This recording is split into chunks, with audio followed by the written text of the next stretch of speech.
안 돼. 30분만 참아줘. 30분만. 참을 수 있어? 한 방울씩 싸도 내가 못 본 척 할게.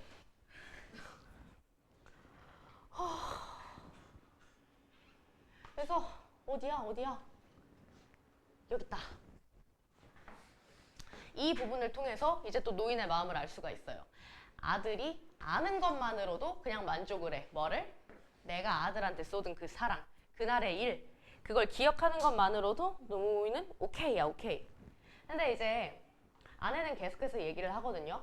그거는 내가 나를 통해 들은 얘기야. 그러니까 아내가 듣고 싶은 건 뭐야? 노인의 입으로 통해서 나오는 그 얘기가 계속 듣고 싶은 거잖아.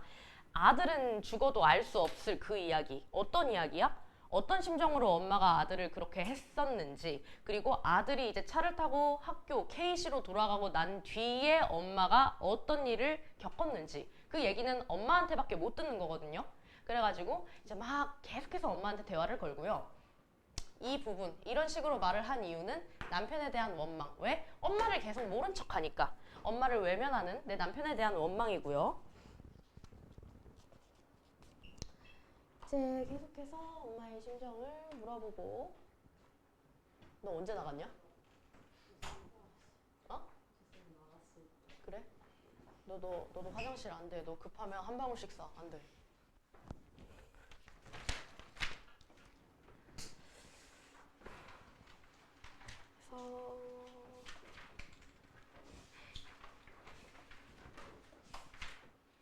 그 다음에 여기를 보셔야 됩니다. 여기를 보시면 됩니다. 여기를 왜 보셔야 되냐? 아내가 앞에서 계속 엄마의 속마음을 유도하는 질문을 하거든요. 그때 어머님 마음이 어떠셨어요? 웃기에 대한 얘기 해주세요. 이렇게 좀 유도하는 질문을 하다가 여기에 질문을 보시면은 느낌이 다르다는 걸 아실 수 있어요. 직접적으로 그날의 엄마의 감정을 그냥 물어봐요. 이렇게 하셨잖아요? 이렇게 하시면서 어머님이 이러셨을 텐데 그때 어머님의 마음을 알고 싶어요. 하면서 아들에 대한 어떤 미안함, 사랑을 말하게 하려는 의도가 여기 담겨 있어요. 정말 구체적으로 물어봐요. 점점 아내가. 그리고 이제 옷개의 의미가 밑에 또 정리가 돼 있으니까 여기 체크해 주시고요. 여기 아내의 역할, 이거 정말 중요한 거니까 체크 잘 해주시고요. 그러다가 이제 어떻게 얘기가 진행이 되다가 노인이 또 입을 멈추고 내가 어떻게 불쑥 들어가는 장면이 이제 나오죠. 말을 끊는 장면이 나오죠. 근데 왜 중단을 시켜야 되는 거죠? 내가 생각하기에 노인의 말을 왜 그쯤에서 중단시켜야 돼요? 노인 불편하니까.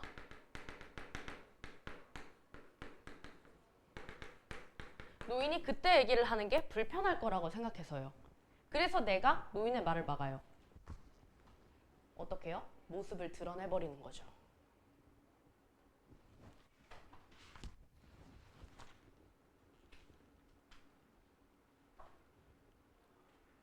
근데 노인이 불편해할 것이기 때문에 말을 중단시키는데 사실은 나는 어때요? 진짜 노인이 불편할 것 같아서 노인을 배려했다기보다는 노인이 불편해할 거고 그리고 나도 부채감에 너무 시달리니까 멈췄다고 생각하셔도 됩니다. 그렇게 위험한 고비가 지나가고 있다라고 하는데 이 위험한 고비라는 거는 엄마의 소망을 들어줘야 하는 이유가 생기는 거. 엄마한테 받았던 사랑이 드러나 버리는 거. 그게 위험한 고비예요. 그래서 그게 이제 지나가고 있고 여기서 이제 막걸리 나와야죠. 막걸리 체크하세요. 이 막걸리가 의미하는 게 뭐라 그랬죠? 사랑과 믿음이에요. 왜 믿음이에요? 형의 주벽으로 집이 쫄딱 망했지만 나에게 이게 술을 한 잔씩 먹이는 믿음이죠. 그래가지고 이제 그래 알았다. 내일 갈 거냐? 잘 자라 잘 자라 하고 이제 나는 잠을 자는데 이제 잠들기 전에 여기 나의 생각 이 부분 한번 볼게요. 어쨌거나 이제 위태로운 고비는 그럭저럭 끝나가고 있거든요. 네, 자고 나면은 모든 건 끝나요. 지붕이고 옷개고 나발이고 더 이상 이제 나는 상관이 없어져요. 노인에게 숨겨진 빈 문서가 여기서 드러날 일도 없어요. 있을까? 드러날 일이 없어요. 오늘만 잘 넘기고 나 서울로 돌아가면은 영영 휴지 조각이 되는 겁니다. 이렇게 생각을 하고 잠이 들어요.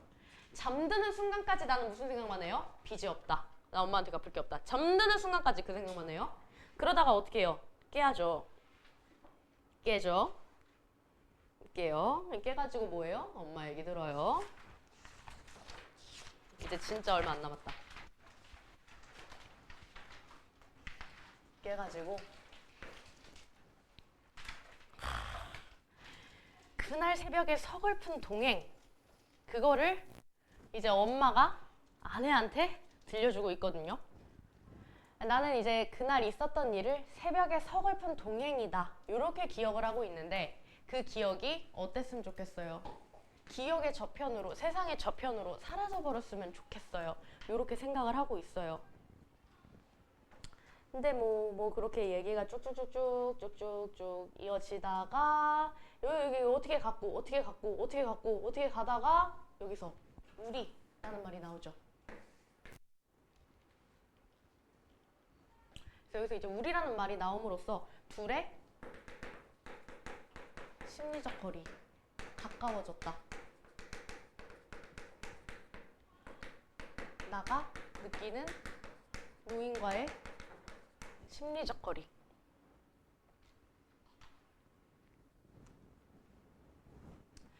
그래서 이제 여기까지 내가 알고 있어요. 어디까지? 이제 내가 학교를 딱 가는 그 순간까지 나는 알고 있어요. 이 뒤로 엄마가 혼자 돌아가는 거는 내가 알 수가 없거든요. 그래가지고 이제 그 순간부터 나는 노인을 생각하기 싫었던 거예요. 그 순간부터. 언제부터? 내가 학교로 떠나고 엄마가 혼자 가야 되는 딱 그 순간부터. 왜냐면 그 순간 이후로는 하나하나 다 나한테 빚이거든요. 그리고 노인도 나한테 그 얘기를 들려준 일이 없는데 왜 안 들려줬어요? 계속 같은 이유예요. 내가 그걸로 행여라도 불편함을 느낄까봐, 부담스러워할까봐. 엄마도 그 얘기를 안 해줬거든? 근데 노인이 웬일로 아내한테 그 중요한 얘기를 해주고 있었던 거지. 그래가지고 여기서는 이제 나라는 사람이 죽었다 깨나도 몰랐을 그 이야기들을 막 해주는 거고, 그 와중에서 이제 감정이입, 그러니까 저기 객관적 상관물이 막 나오거든? 객관적 상관물? 근데 객관적 상관물 나오기 전에 여기 이 엄마의 이야기를 듣고 있는데, 그 엄마의 이야기를 듣는 와중에 사지가 말을 듣지를 않았대. 왜 그런 거야? 점점 내가 엄마의 사랑을 깨달아가고 있었거든. 이야기를 지금이라도 너무너무 가로막고 싶은데 그럴 수가 없어. 사지가 말을 들어주지를 않아. 점점 심경의 변화가 오기 시작하는 부분인 거죠. 그래서 지금 이 상황에 형언하기, 뭔가 말로 이렇게 표현하기가 어려운 달콤한 슬픔, 달콤한 피곤기 같은 것이 나를 감싸오고 있다.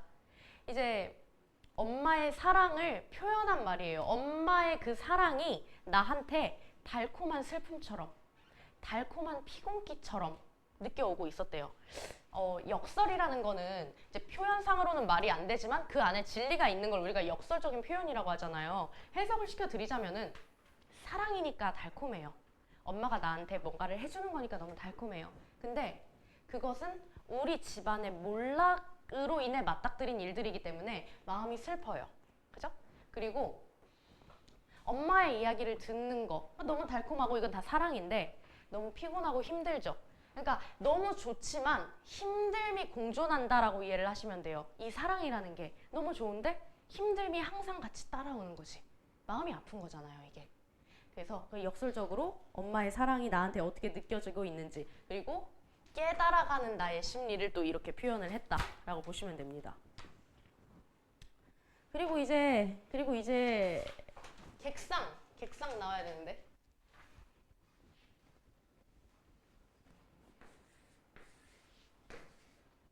객상이라고 표현을 안 해주는데 뭐 굳이 따지자면 객관적 상관물이 맞기는 하거든요. 근데 굳이 뭐 객상이라고는 표현을 안 해주고 있고, 아들을 생각나게 했던 이 소재 체크하시면 되고요. 이제 그 다음으로 우리가 체크해야 되는 게 노인이 느낀 자책감이랑 나의 심경의 변화의 진행이거든요.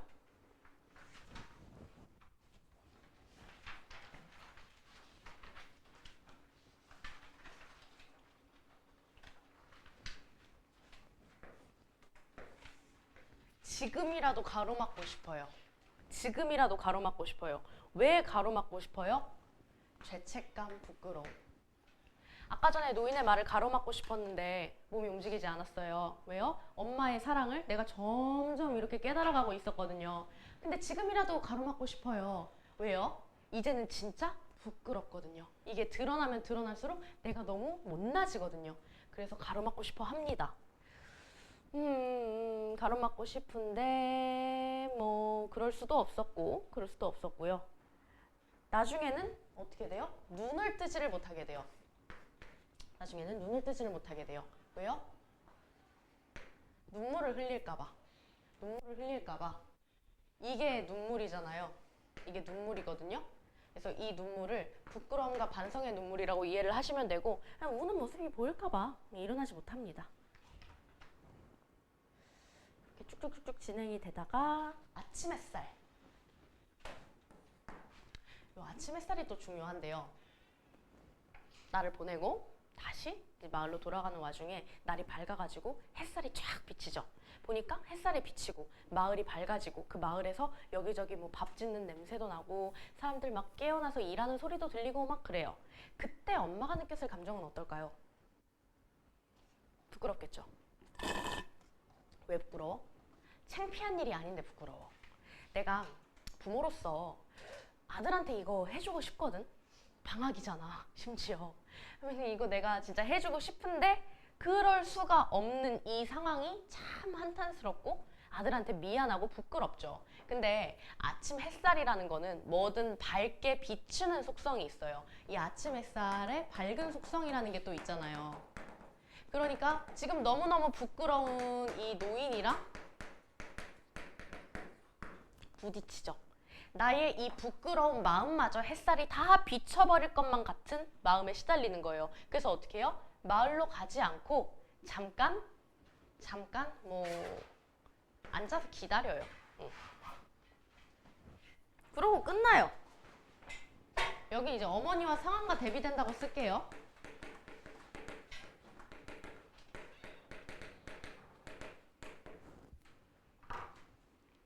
이렇게 딱 끝내버리죠. 그래서 여기서 이제 소설이 끝나버리니까 우리가 이거를 열린 결말이라고 부르고요. 결말 처리 방식 여기 체크해놓고 한번 볼게요. 나는 자신을 떠나보내고 홀로 눈길을 되돌아온 어머니의 이야기를 듣고 사랑을 깨닫습니다. 근데 내가 눈물을 감추기 위해서 잠든 척 버티면서 엄마의 이야기를 듣는 것으로 소설을 마무리해가지고요. 뭐래요? 여운을 남겨요. 그리고 뭐예요? 독자에게 상상의 여지를 주고 있어요. 그래서 우리가 막 자유롭게 상상을 해볼 수가 있는 거예요. 내일 아침 서울로 갔을까? 간다고 했으니까 가지 않았을까? 아니야 안 갔을 것 같아. 이런 얘기를 좀 해볼 수가 있겠죠, 우리가 독자끼리. 그래서 여기 작품 구조랑 그리고 불빛과 햇살 요런 상징들 있죠. 이런 걸 다 상징이라고 해요. 그래서 요거 잘 체크해서 보시면 되고,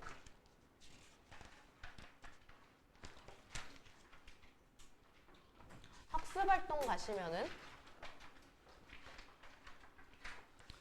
여기 주요 사건이 정리가 돼 있으니까 오늘 점심 얘기가 나오고 그 다음에 어젯밤 얘기가 나오고 오늘 오후 얘기가 나오고 오늘 저녁 밤 얘기가 나와요.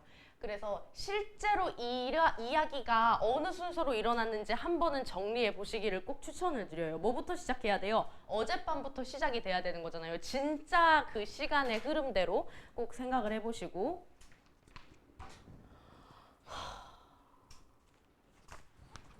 보셔야 되는 게, 자, 인물관계도.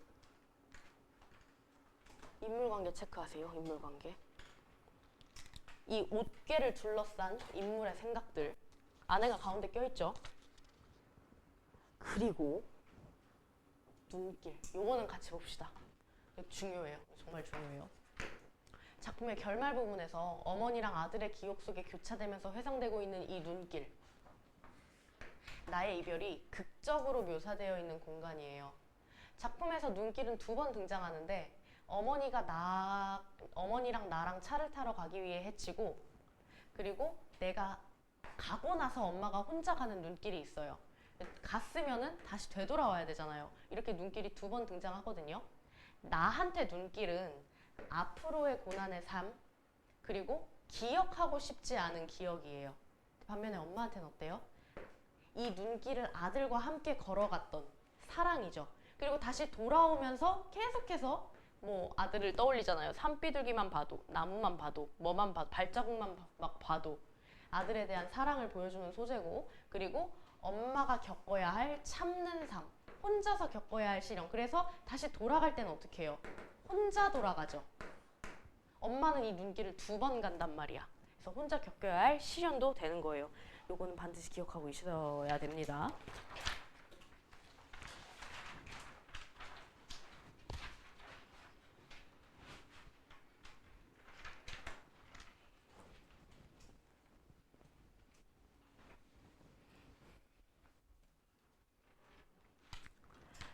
여기가 우리가 방금 읽은 소설이고 여기를 이렇게 바꿨대. 바꾼 거 한번 보니까 담배통에 풍년초를 눌러담고 있는 엄마의 얼굴에는 그의 아내에게서 나타나 보이는 원망스러운 표정을 찾아볼 수 없었다. 엄마를 떠나려 하는 아들에 대한 아쉬움 같은 것도 엿볼 수가 없었다. 어이구, 시점이 어떻게 바뀌었니? 1인칭 시점이 3인칭 시점이 됐다. 그러면은 냅다 이거 답을 보기 전에 생각을 해봐야 되는 게, 3인칭 시점의 특징은 뭐 전지적 작가 시점이겠지. 전지적 작가 시점의 특징은 모든 인물의 심리 다 알아. 그리고 사건의 모든 것을 전지적인 서술자가 다 알고 있어. 그치? 그럼 좀 어떨까? 객관적으로 인물의 정서들이 다 사실적으로 표현이 될 수밖에 없어. 그래서 이제 요 초록 색깔을 보면은 1인칭 주인공 시점은 나의 심리랑 행동의 의도를 분명히 제시해. 나에 대한 거는 분명하게 제시해. 그리고 다른 인물의 심리와 행동의 의도는 나의 입장에서 서술해. 근데 3인칭이 되면 어떻게 되는 거야? 서술자가 작품 밖에서 모든 거를 다 관찰하고 서술하기 때문에 인물의 심리랑 행동의 의도가 직접적으로 드러나지 않아.